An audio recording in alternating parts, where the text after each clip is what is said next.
You don't need money to attract women. This actually happened. I once heard a rich doctor say, back when I was a broke actor in my 20s, I did way better with women than I do now as a doctor with money in my 30s. Why? Because as an actor, he was taking advantage of the big fish rule. What's the big fish rule? When it comes to attracting women, it's way better to be a big fish in a small pond than a medium fish in a big pond where there are way bigger fish.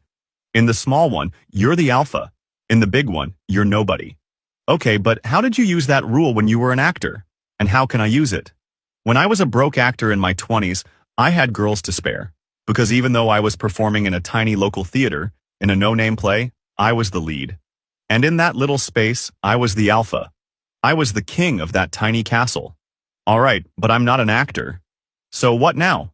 How can a regular guy use this rule to attract women?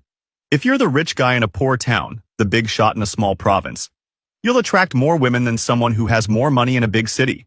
The lead singer of a small band that plays at a crappy bar on Saturdays gets way more attention that night than a better singer who's just back up at a major venue.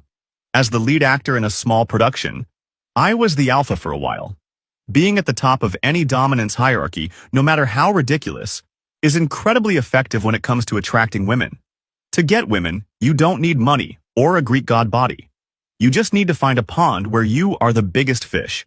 Sometimes that pond doesn't even exist yet, but you can build it yourself. For example, one of my cousins organized a dart tournament in the little town where he lives. And for that whole weekend, he was the star. Not just because he's good at darts, but because he organized the event. He was the king of that tiny castle. So, what's the tiny castle you're going to rule? Pick something you're already kind of good at and practice it every single day.